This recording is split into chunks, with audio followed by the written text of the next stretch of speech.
Genèse chapitre 3. Le serpent était le plus rusé de tous les animaux des champs que le Seigneur Dieu avait faits. Il dit à la femme: Alors, Dieu vous a vraiment dit, vous ne mangerez d'aucun arbre du jardin? La femme répondit au serpent: Nous mangeons les fruits des arbres du jardin. Mais pour le fruit de l'arbre qui est au milieu du jardin, Dieu a dit: Vous n'en mangerez pas, vous n'y toucherez pas, sinon vous mourrez. Le serpent dit à la femme: Pas du tout, vous ne mourrez pas. Mais Dieu sait que le jour où vous en mangerez, vos yeux s'ouvriront et vous serez comme des dieux, connaissant le bien et le mal. La femme s'aperçut que le fruit de l'arbre devait être savoureux, qu'il était agréable à regarder et qu'il était désirable, cet arbre, puisqu'il donnait l'intelligence. Elle prit de son fruit et en mangea. Elle en donna aussi à son mari, et il en mangea. Alors, leurs yeux à tous deux s'ouvrirent, et ils se rendirent compte qu'ils étaient nus. Ils attachèrent les unes aux autres des feuilles de figuier, et ils s'en firent des pagnes. Ils entendirent la voix du Seigneur Dieu qui se promenait dans le jardin à la brise du jour. L'homme et sa femme allèrent se cacher au regard du Seigneur Dieu parmi les arbres du jardin. Le Seigneur Dieu appela l'homme et lui dit: Où es-tu donc? Il répondit: J'ai entendu ta voix dans le jardin, j'ai pris peur parce que je suis nu et je me suis caché.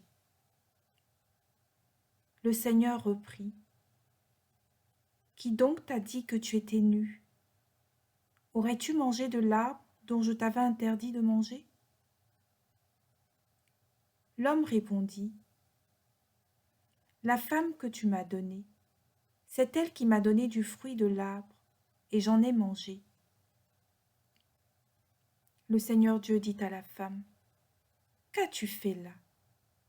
La femme répondit: Le serpent m'a trompée, et j'ai mangé.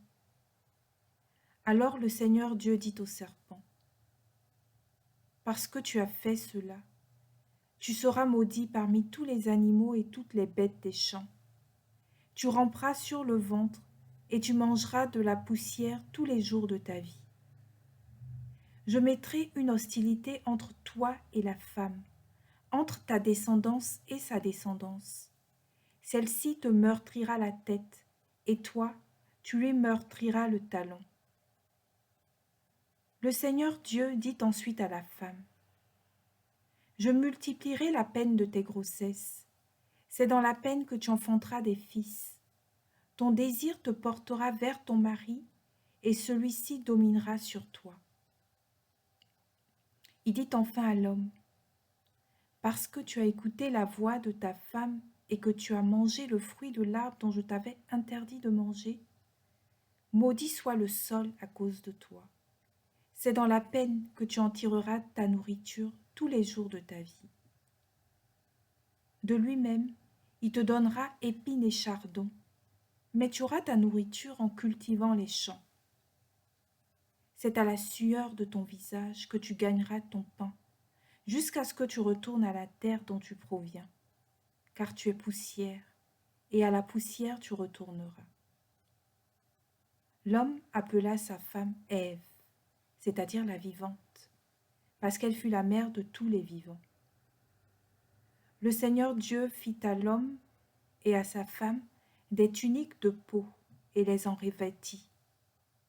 Puis le Seigneur Dieu déclara: Voilà que l'homme est devenu comme l'un de nous par la connaissance du bien et du mal. Maintenant, ne permettons pas qu'il avance la main, qu'il cueille aussi le fruit de l'arbre de vie, qu'il en mange et vive éternellement. Alors, le Seigneur Dieu le renvoya du jardin d'Éden pour qu'il travaille la terre d'où il avait été tiré.